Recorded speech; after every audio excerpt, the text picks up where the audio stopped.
Hello, this is Joanna Toch from Family Law Cafe with the Family Law Cafe podcast. I've got really interesting podcast today. I'm speaking to Monica Kranner, and she is a nutritionist. She has offices in Austria and in London and in Los Angeles, where she's practiced. She's also a mindset coach. But what I'm going to discuss with her is her book that she has written, and it's about fertility. It's about her own personal journey, and she touches on nutrition, she touches on mindset and her own struggles and difficulties. So Monica, it's really nice to see you. How are you? Thank you for having me. Thank you, Joanna. We met about 3 years ago, I think, and we were both doing work on mindset, and we kept in touch. And when I found out you'd written this book, it was quite intriguing because, you know, there is an overlap. I'm covering all areas of family law, and what you cover is journey about fertility, about miscarriage, about loss, and about dealing with that. And then, you know, spoiler alert, very happy ending. I know you've got a beautiful son. I think he's about 14 months old. And so that you very much turned around a difficult situation and made it work for you, and you've written about it. So that's what I'd like to talk about, if I may. Yes, of course. So I'm, as you mentioned, my roots are back as a nutritionist. I'm Austrian by citizen and British by choice, and my soul is still in California. So I'm a little bit of, I like the diversity from everything. And on my journey, of course, nutrition always played a big role, but I saw at some point after my 7 miscarriages, there was somehow a dead end. So I knew I have to change something dramatically to make this last moment or last choice or chance happen to have a healthy baby. So I started to search around for some alternative, complementary and other different kind of medical routes. So not just the school medicine, but also some complementary and holistic approach. So this when I found this one clinic in Australia I worked with, and then another one. But then at some point I decided I have to be in charge of my own journey, because there was always an unexplained infertility. And nobody could tell me any reason for why it didn't happen. So it was quite of disappointing, frustrating, but also very sad to give up on your dreams, to have your own family. And then I took all what I had and make this thing happen for me, to take charge about every protocol, everything what happened out there, what is possible.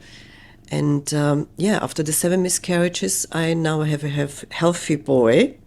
He's strong and healthy, and all went well. And I'm also very healthy, and I did all my exams and everything what I needed to do to get really prepared.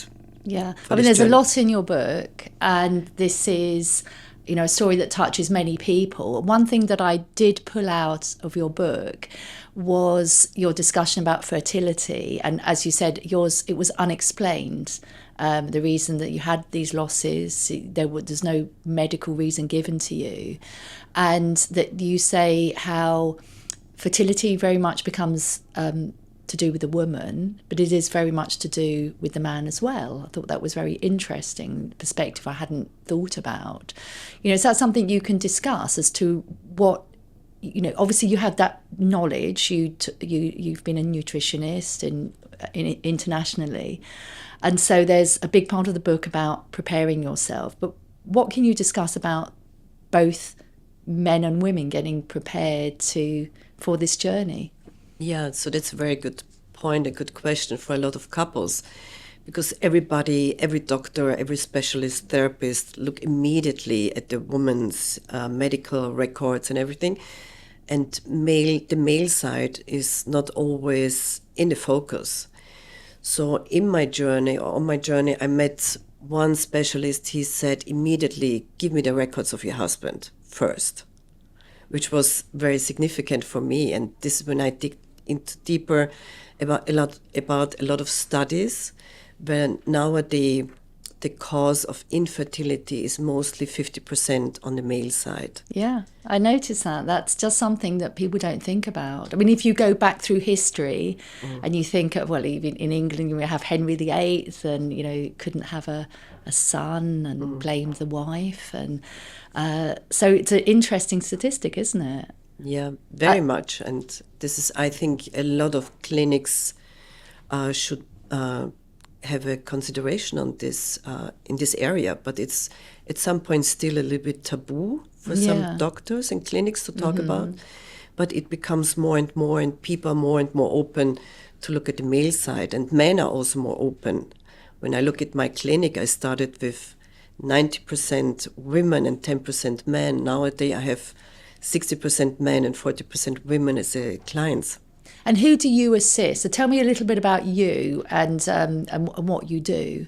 Yeah, so I'm a nutritionist. So my background, I worked in the General Hospital for cancer studies. And this is where I shaped my journey to become a nutritionist, because one of my boss there said, we can do a lot of surgery, therapy, etc., but if you don't change your lifestyle, there will be no cure in cancer or anything else. So it was a big statement at this point years ago.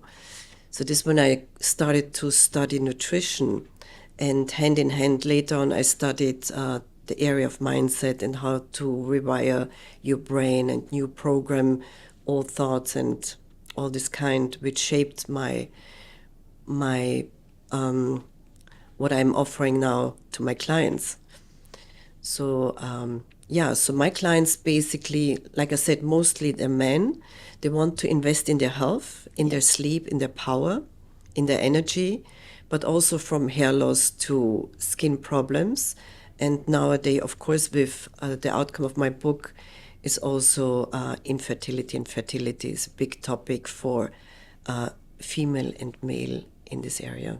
So there's a whole section of your book about getting prepared physically. So let's look at the physical side.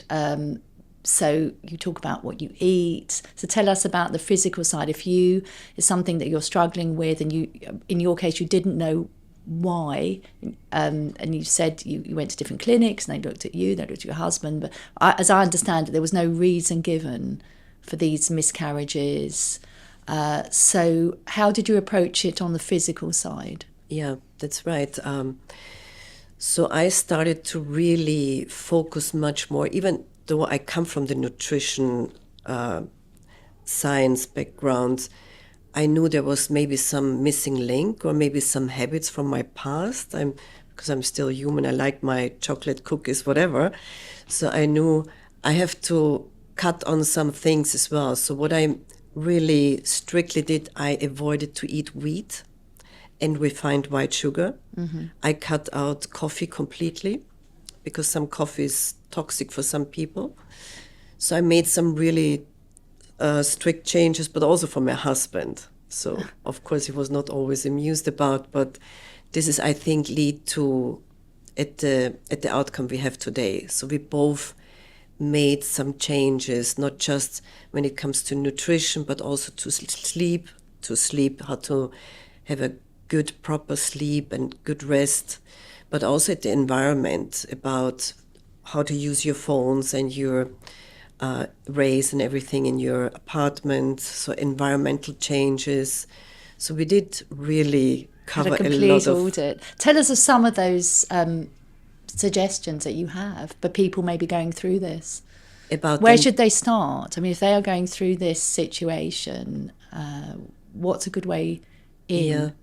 So I think it's a good way to start with everything what you are in control of. This is firstly food, but also the ingredients.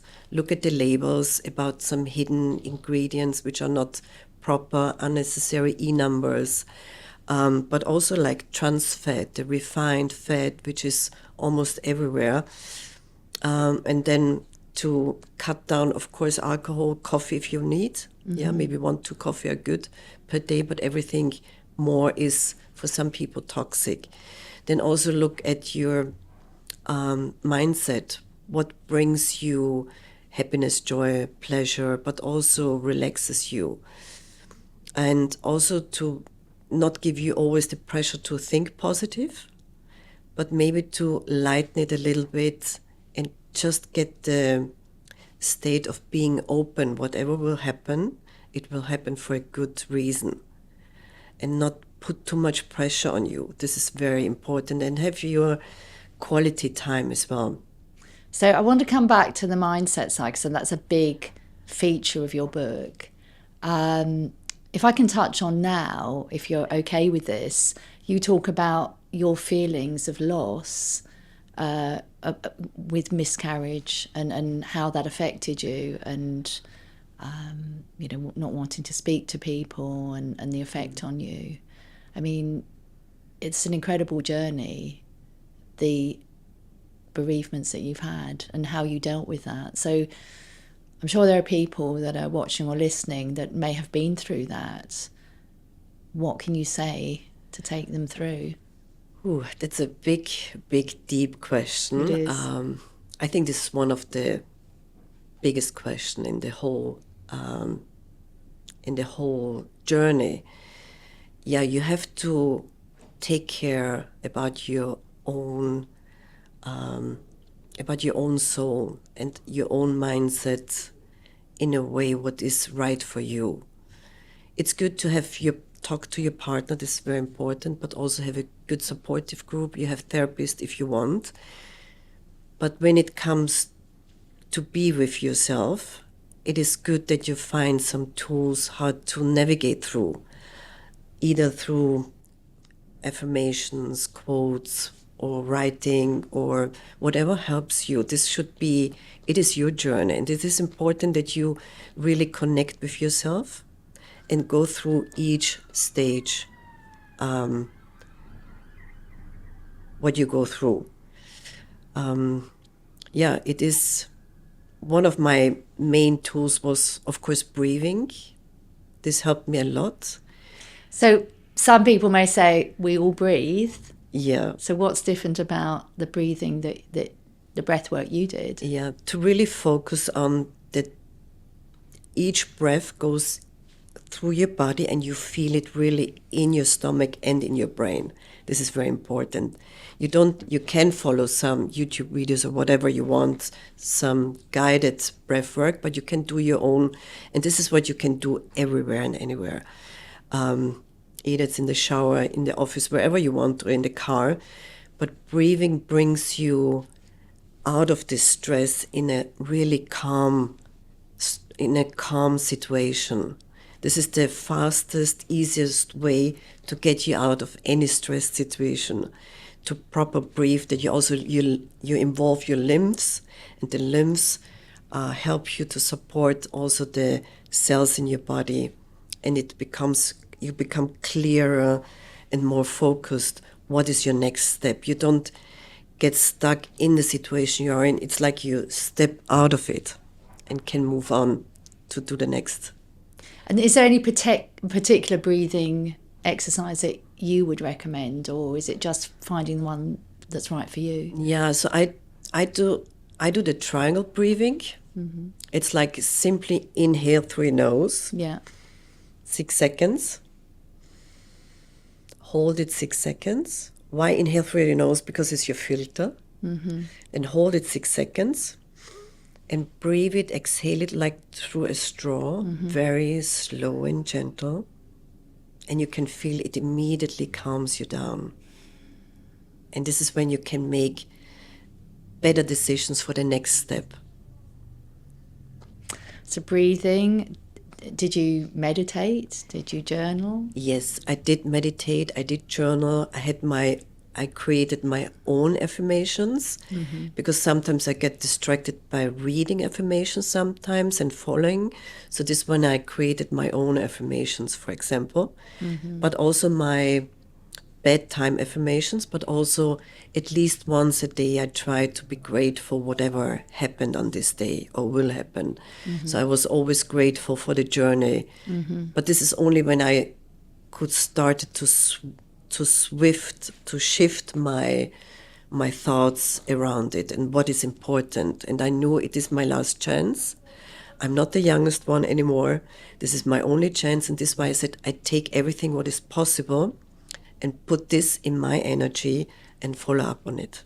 And what was the time span from when you wanted to conceive and give birth to that actually happening? How many years was this journey? So from the first day I thought I want to get pregnant. It started around, let's say 15 years ago. This when my inner voice said, I cannot let it go. So I was never in this state where I said, I let it go and then suddenly it happened. No, I was never in the state where I could say with all my heart and my soul, I just let it go. I'm fine with it. I wasn't. I said, there's something more for me. I can achieve it. I can get it.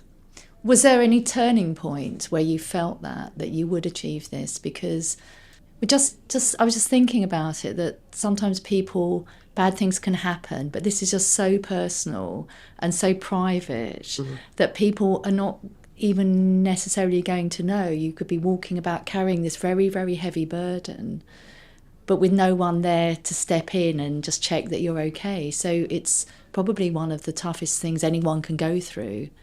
And to repeatedly go through that feelings of hope and then that not happening must take a lot of inner strength. Oh yes, definitely. Yeah, and this is why it's always important that you look after yourself. No matter what, look after yourself. Get up every day. Do whatever feels good for you. Besides, of course, we have to do our jobs, but whatever feels good for you, get up. Because through my struggle, I sometimes could not or didn't want to share it with my family or friends or anybody else because it was so intimate. Yeah. I couldn't even talk about, and I didn't want to say again it didn't happen. So I didn't want to be a burden as well for my family, friends, and some people may be thinking, now you can let it go because you're old enough for this to make it happen. Were there any times that people just completely got it wrong and said things that were really hurtful without meaning it? Because I can imagine that people would want to help and really not know how to. Oh yeah, a lot. I don't even know where to start with.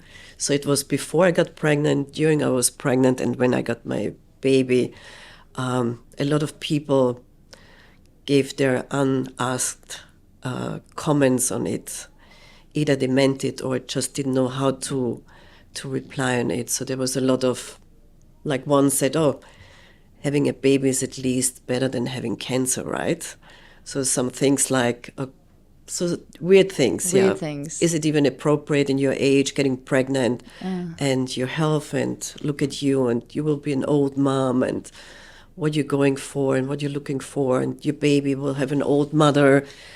Kids will think you're the grandmother. So a lot of unnecessary negativity. So what was the turning point where you felt things changed and that you would carry a baby to term and have a child? Was there anything that happened where you knew that would happen?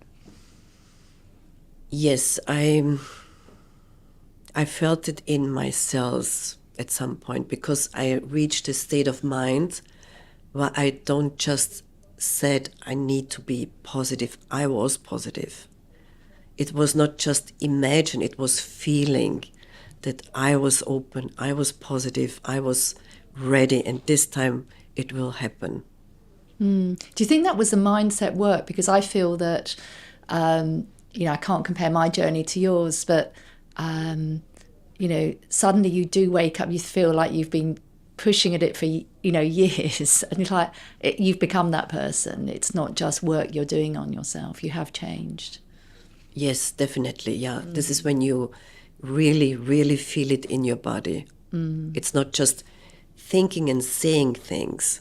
It's just you feel it in your whole system, in your body, in your cells, in your soul. This is when you change the state of mind. When it's cellular. Yes. It's not even mind, is it? It's not mindset, it's cell set. That's right. Right. That's right. Exactly. So your state of mind was changed. You did a lot of work. And then how did you approach having a child? What assistance did you get to become pregnant to carry a child to term, and you just did a huge amount of research, and it's very useful in your book, I think, for anyone that wants to go down this route. How it seems like you approached it in a very detailed way. Yes, so I was looking in every area in my life. What can I improve? What I am in control, what I can improve. And then also in my journey, I collected the dots, what I thought is important and necessary for me and for us as a couple to do, to change. And this was the big turning point. To finally know where your path is going. It's kind of, I found my roadmap. And this is when in my 6th month, when I was pregnant, this was when I draw my first sentences to write this book, to at least help one person out there who is also on a similar journey. Yeah. And then to get pregnant, I understand you used IVF. And what would you say to someone who's going into that as to the research they need to undertake? Yeah, so I said, why not? This is something we live now. We live in 2024, where we can have all this help from outside. And if this is the last missing link to have an IVF, why not? Maybe it's not. It needs to speed up some things. And yes, I'm open to go down this route, for example. Why not? So it is fine. It is but you have to feel it's fine for you. Yeah, I knew immediately what is not fine or what I would not go to have. But this is one of the things I said, this is fine for me. I can do this with the right team. So you talk about using, the advanced technology and your spiritual natural practices. That seems to me to be really how we are today, taking the best of everything. Yes, I hope so. Yeah, and I hope it also reflects in my book, to give a little guidance if you get lost with a lot of informations out there, misleading or not. You get overwhelmed where to start, what to do. But this is when you can have both worlds, like advanced research, but also some natural path, both in combination, just felt right for me. And I read that you would go travelling to Europe, to Australia, to different places in the world to meet with people, to find the right place, the right clinic. And sometimes you wouldn't tell your family, and just because you just wanted to keep this private. Yes, yeah. So, yeah, I thought it's a very private area in my life. And due to the miscarriages, what happened before, I didn't want to explain me anymore. I didn't want to talk too much. I just want to just wanted to keep it private, so I can focus on my goal and not to get maybe distracted for this or that comment from outside. Yeah. And where did you use the clinic in Europe, I think, in the end? Yes, in the end, I used it because of my age, a clinic in Spain, which was, thank God, the best choice I made. In my country in Austria, for example, it's not allowed anymore. IVF after 40 is not supported. So this is why it's also in the book, to get the informations you have, and especially the legal part in it. This is very important. Yes, it's interesting because it's a really interesting area of the law where we're aware that in some countries that have I don't know of any other subject matter actually that the law can be completely different. European countries have a different law to England, and that's quite extraordinary, I find. We're Western countries, you think we'd have the same law. So it's absolutely vital that you get legal advice, that you draw up agreements. And there's lots of different methods of having children now. There's surrogacy, there's IVF, there's all sorts of different ways you can achieve having a child. And the law it's very interesting how different it is. And it is quite extraordinary. I don't know of any other area of the law where countries with similar political regimes would actually have a very different view. So I suppose it's because it's a very personal area, I suppose. I don't know. I don't know what your thoughts are, if you've ever thought about this. Yeah, this was one of the, if I would say, when you get prepared, because you asked before, besides what you can do, is two main things: is to get peace of mind during the process. You don't have to have any thoughts or doubts. Is the one area is get your legal paperwork straight. Yeah. This is one of the most important thing. Get a nice law firm, get good consultants in this area. But for both countries, the country you live in, but also the country you conceive. And the second area is the finances, of course, that you're not suddenly in the middle of IVF or something and it didn't work out and your money is not straight enough or something. So two things, the legal and finances. So such a personal thing, such an intimate thing, but as you say, make sure that all of the finances are in order, because you need to know that your whole journey is supported, and that the legal side is sorted out. And I think sometimes people just don't think about that aspect, and it's huge in this particular area. I know that, as I say, you have a beautiful son, and what are your thoughts for people who may be still thinking, is this for me? Is it worth it? I assume that it's been a very long journey for you, and what are your thoughts on whether it was worth it? It's, for me, it's 1,000% worth it. So I wouldn't change one thing in it, nothing. I get this question very often in the clinic from men and women, how much you put into this whole journey, what is worth it, how far you go. This is something you have to know with yourself.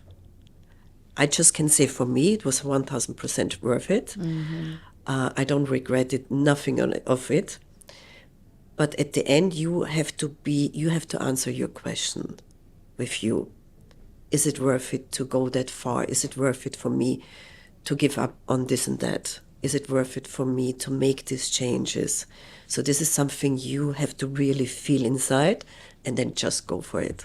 So Monica, I'm looking at your book, and obviously after our conversation, if people wanted to find your book, where would they look? Yeah, so at the moment it's published on Amazon, and it is in English at the moment. It will come out in German as well, but at the moment on Amazon.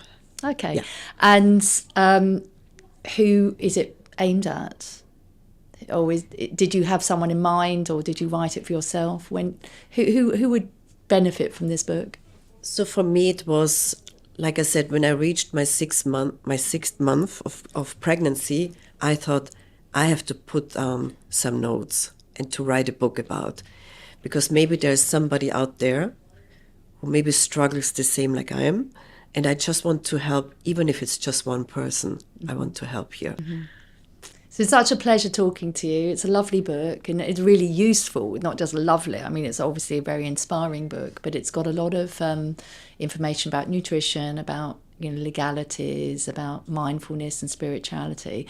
Going to ask, if you remain here, I have the guest on my next podcast called Arlene Small. She's a barrister, and she's going to come in and ask you some additional questions that maybe I hadn't thought about. So please do wait there. Hi, Monica. Hi, Arlene. Nice to meet you. My name's Arlene, and I'm a specialist family barrister. I've been doing this for over 20 plus years, and I'm just really interested in the kind of work that you do around health and nutrition. So do you want to tell me how you got into it? How I got into it was I worked in a clinic in Austria, in Vienna, on a breast cancer and colorectal cancer department. Right. And my boss always said to his patient, we can do surgery, we can do chemotherapy, we can do radiofrequency, whatever, but if you don't change your lifestyle, if you don't look what you eat, if you don't look how you sleep and everything, then nothing will be a cure for you. Right. And this made me think, okay, then I started to study nutrition.